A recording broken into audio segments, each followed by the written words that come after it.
Convido você a abrir sua Bíblia na segunda carta aos Coríntios, capítulo 4. Leremos os versículos 7 ao versículo 11. 2 Coríntios, capítulo 4, do 7º ao 11º versículo. E nesta manhã eu quero rapidamente falar com vocês sobre Evangelho, tesouro em vaso de barro. Tesouro em vaso de barro. O Evangelho é o tesouro em vaso de barro. Temos, porém, este tesouro em vasos de barro, para que a excelência do poder seja de Deus e não de nós. Em tudo somos atribulados, porém não angustiados, perplexos, porém não desanimados, perseguidos, porém não desamparados, abatidos, porém não destruídos, levando sempre no corpo o morrer de Jesus, para que também a sua vida se manifeste em nosso corpo. Porque nós que vivemos, somos sempre entregues à morte por causa de Jesus, para que também a vida de Jesus se manifeste em nossa carne mortal. Vamos orar. Oh Deus amado, já falaste conosco nesta manhã, de forma tão bonita, tão bela, através da leitura da Tua Palavra, através das crianças, através do coral, através desses irmãos que cantaram, tocaram belos instrumentos, através, ó Deus, da Tua Palavra. E agora, que privilégio, que tempo bom, com a Tua Palavra aberta nesse texto, queremos refletir, queremos aprender. Ensina-nos uma vez mais, fala conosco, Deus, uma vez mais nesta manhã. Eis-nos aqui, dá-nos coração receptivo à Tua Palavra. Dá-nos a mente, Senhor, voltada à Tua Palavra. Mova a Tua Palavra em nós nessa manhã, uma vez mais, em nome de Jesus. Amém. Tesouro em vaso de barro. O apóstolo Paulo está falando deste encontro. Ele está falando desta presença de um tesouro inestimável, de grande valor, em uma estrutura frágil, inconsistente. O apóstolo Paulo está falando deste movimento da eternidade na mortalidade, falando desse poder que é transcendente na fraqueza que é imanente. O apóstolo Paulo está falando deste encontro do Criador com a criatura, do santo com o pecador, do puro com o impuro, do justo com o injusto. O apóstolo Paulo está falando dessa grandiosidade, desta preciosidade que baixa do céu e encontra a vileza humana, o Evangelho. Veja que nos versículos 5 e 6 ele diz: porque nós não nos pregamos a nós mesmos, mas a Cristo Jesus como Senhor, e a nós mesmos como vossos servos, por amor de Jesus. Versículo 6, porque Deus que disse, das trevas resplandecerá a luz, Ele mesmo resplandeceu em nosso coração, para a iluminação do conhecimento da glória de Deus na face de Cristo. O Evangelho é isto. O Evangelho é esta manifestação, esta revelação da glória de Deus no Cristo da fé. É o Cristo que desceu, despiu-se da glória e tornou-se gente, morreu na cruz, ressuscitou, foi glorificado e está vivo na eternidade, cheio de poder e autoridade. Isto é Evangelho. Isto é preciosidade. Isto tem valor.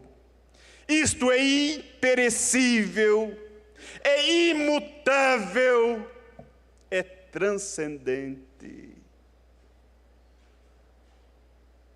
O Evangelho é esse poder glorioso que emana dos altos céus e rompe a história e alcança o vil pecador. É a glória na desgraça. É o incorruptível no corruptível. É o precioso no que nada vale.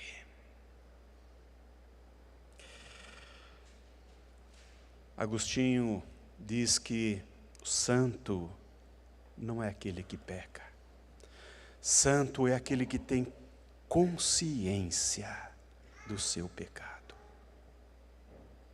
Santo é aquele que se reconhece pecador. Santo é aquele que, diante do eterno, diante da glória, diante da majestade, se sente pequeno, se sente vil, se sente indigno, se sente o menor dos menores. Diante do eu sou, tem a sensação da sua vileza, da sua precariedade, da sua inconsistência. O Evangelho, meu irmão, o Evangelho, minha irmã, é esse encontro, é esta presença, é esse poder que emana dos altos céus e encontra você, e encontra o teu coração, e encontra a tua alma, e encontra a sua estrutura frágil, frágil, inconsistente, débil. O apóstolo Paulo está falando nesse texto, obviamente, dos pregadores, dos que têm a responsabilidade de comunicar o Evangelho. Ele está falando de si e de todos aqueles que pregam o Evangelho, que têm a responsabilidade de pregar o Evangelho, e está dizendo que o poder é de Deus, a fraqueza a nós pertence, a preciosidade pertence a Deus, a fraqueza pertence a nós. Diante desta mesa, que hoje pela manhã está proposta a você e a mim, quão importante é nós pensarmos que nós somos abraçados, nós somos acolhidos, nós fomos envolvidos por este poder glorioso, eterno, imutável, intransferível, que é o Evangelho de Jesus Cristo. Eu preciso dizer para você nesta manhã, não há supercrentes, não há supercrentes, não há seres humanos cheios de poder, não há mulheres cheias de poder como não há homens ou pregadores cheios de poder, não há. Somos fracos, somos débeis, somos inconsistentes. E isto é uma bênção. Isto é libertador. Isto é libertador. Porque eu não preciso me esforçar para ter performance, desempenho, porque o Evangelho tem poder em si, o Evangelho tem a força em si mesmo, o Evangelho, ele é autônomo, ele é vivo, ele é eficaz, na boca e no coração de pessoas como eu e como você. Simples assim. Perante o Evangelho, todos somos desprovidos, todos somos carentes, todos somos miseráveis, todos somos precários. Olha o que o apóstolo Paulo vai dizer. Temos, porém, este tesouro em vasos de barro. A Bíblia vai usar especialmente nos profetas maiores, diversas vezes, esta expressão para revelar-se, para falar do povo de Deus, do povo de Israel, do povo do Senhor, dos seres humanos a quem Deus ama. Vasos de barro. Ou seja, somos maleáveis, somos frágeis, somos débeis, partimos, rachamos, mas somos vaso, somos vaso. Nós fomos feitos, nós somos feituras dele, criados em Cristo Jesus para as boas obras. Nós fomos tocados, fomos burilados pelas mãos do Criador. Ele nos tocou, Ele nos deu forma, Ele nos plasmou, como diz o servo Jó, Ele nos burilou e nos fez recipientes da sua glória, recipientes da sua majestade. Ele nos fez vasos de barro. Isso significa dizer que nós somos portadores, nós somos guardadores, nós somos recipientes de algo. Ele nos fez assim, Ele nos criou dessa forma, Ele, na sua economia, na sua sabedoria, na sua eternidade, na sua sábia sabedoria, fez-nos como Ele quis, sendo nós o que somos, recipientes.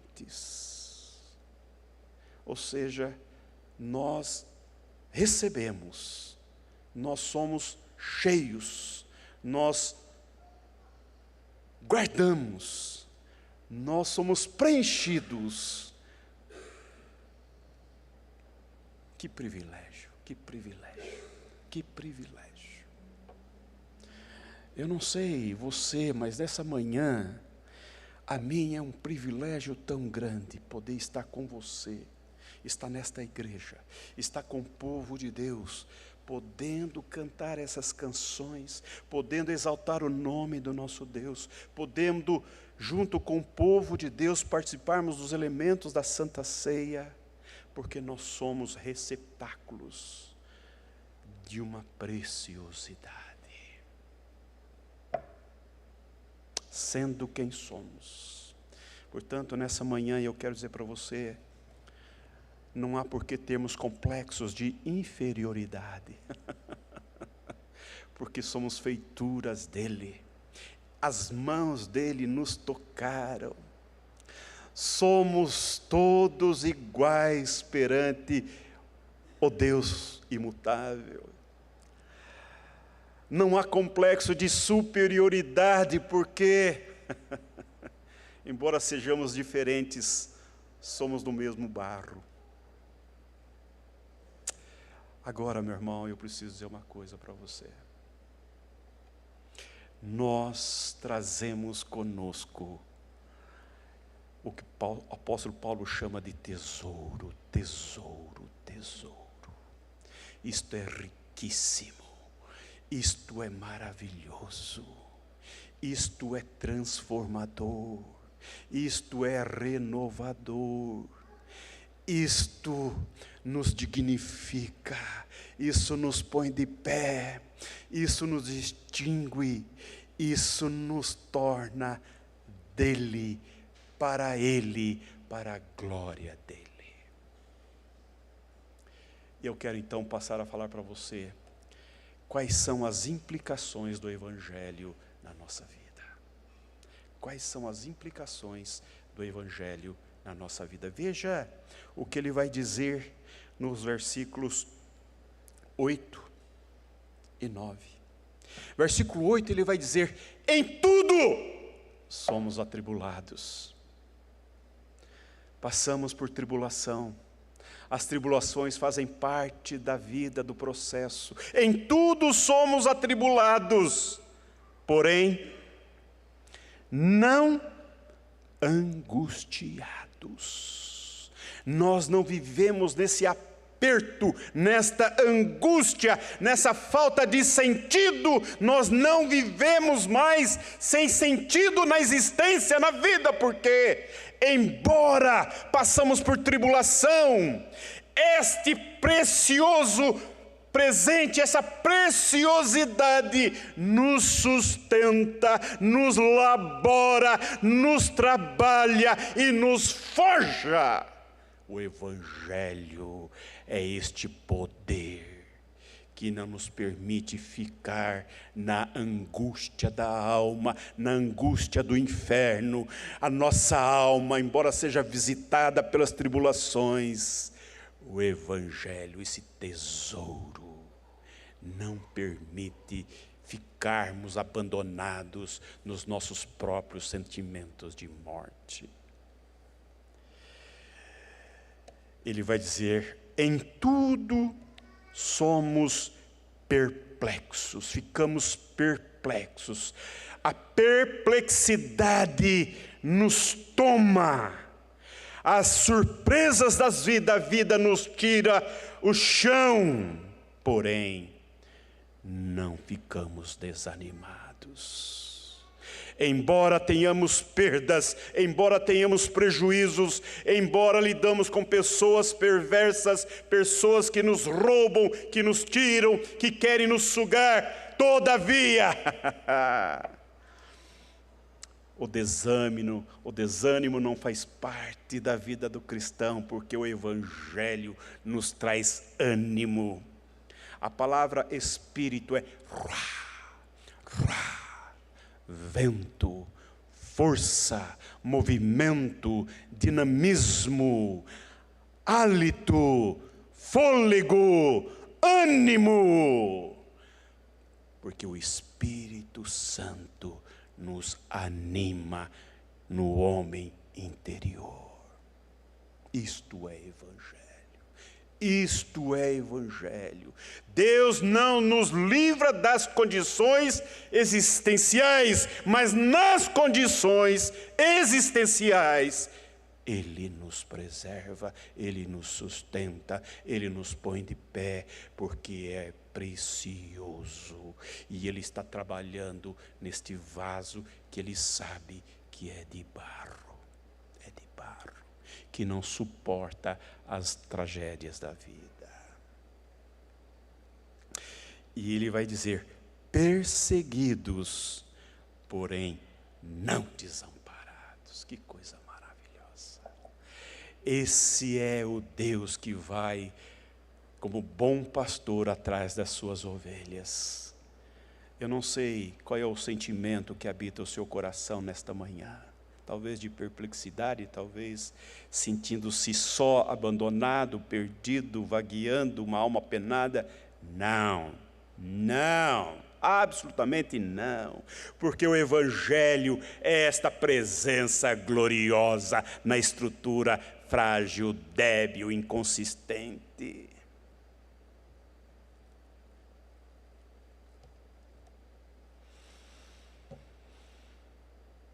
abatidos, porém não destruídos. Eu quero dizer para você que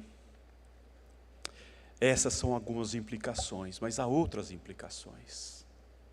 Sabendo que nós somos vasos de barro, há uma implicação que o Evangelho imputa a você e a mim.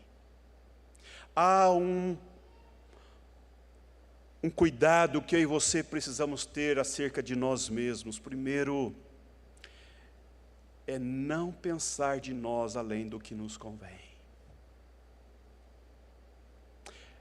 O apóstolo Paulo está dizendo aos pregadores primeiro, mas está falando a toda a igreja. O poder pertence a Deus. O poder é de Deus. Deus não nos torna poderosos. Deus não nos torna autossuficientes. O poder é dele.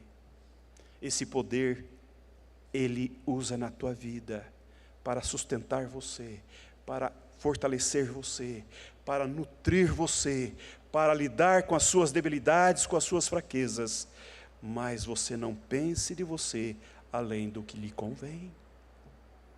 Em segundo lugar, outra implicação, é desejável que nós queiramos ser vasos límpidos, vasos úteis, vasos frágeis, vasos muito tênues, mas vasos límpidos, para que este tesouro reflita, revele o poder da nossa fraqueza. O apóstolo Paulo vai dizer: vou gloriar-me nas minhas fraquezas, porque quando eu sou fraco, então eu sou forte, para que o poder seja de Deus e não meu. Meu irmão, o Evangelho nos imputa esse exercício diário, de falar: Deus purifica a minha mente, Deus limpa o meu coração, Deus transforma a minha mente, Deus renova a minha mente. Deus, eu quero ser um vaso útil nas tuas mãos, eu quero ser um receptáculo da tua glória, do teu poder, eu quero refletir o Cristo na minha vida. Esta é uma implicação do Evangelho. Esta é a implicação do Evangelho. O Evangelho, ele chega a nós para a glória de Deus, para que o Evangelho alcance outro através desse vaso barro, tênue, frágil, inconsistente. Quero concluir contando uma experiência. Nasci numa família de presbiterianos, em que meu pai cuidava de uma congregação em um distrito de Londrina chamado Irerê. Quando dei por mim, eu olhava para a mão do meu pai, uma mão calejada, mas uma mão grande. E ele me trazia no colo, e eu me sentia muito, muito acolhido pelos braços fortes do meu pai. Ainda bebê, ainda criança, me lembro de roçar a barba dele mal feita, e admirava meu pai. Era muito pequeno, mas o meu pai me levava para a igreja no colo, me trazia da igreja no colo, disputava o colo dele, na verdade. Eram 11.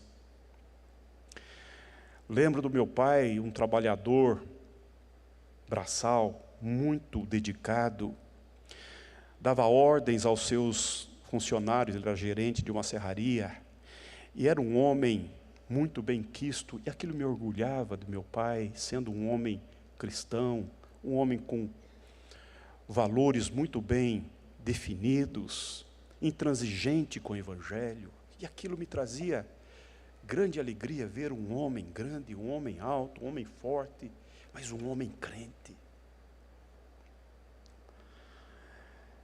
Na minha adolescência, olhava para o meu pai já com uma certa dificuldade. Ele sabe, mas não tudo. Ele sabe, mas não tudo. Eu sei mais do que ele em algumas coisas. Quando me casei, tive meu filho, eu falei: meu pai é sábio. Meu pai é sábio.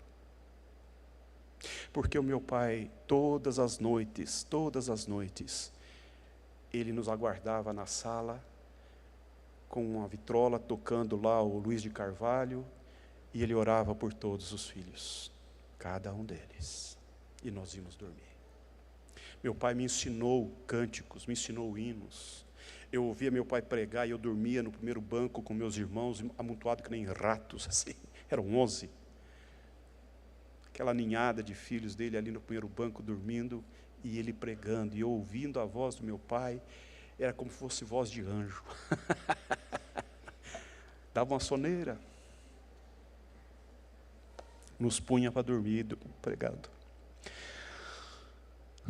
Meu pai envelheceu. Meu pai construiu uma relação pessoal profunda com Deus. Ele foi encontrado por Jesus e levou seus filhos ao Evangelho. Ele pregou o Evangelho. Ele viveu o Evangelho. Ele ensinou o Evangelho. Mas o meu pai envelheceu. Meu pai envelheceu, aposentou-se, teve que aos 75 anos fazer uma cirurgia cardíaca bastante severa, safenou 5 safenas. Meu pai já não era mais aquele homem forte, vigoroso. A memória lhe faltou. As forças já não estavam mais presentes. Ele já não lia mais a Bíblia como lia anteriormente.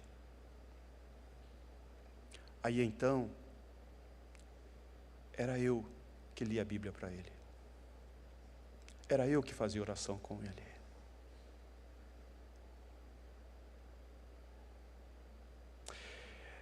O meu pai foi acometido de uma doença de Alzheimer, perdeu a memória.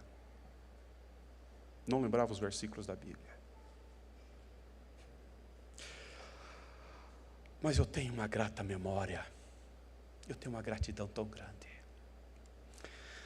Porque meu pai não morreu.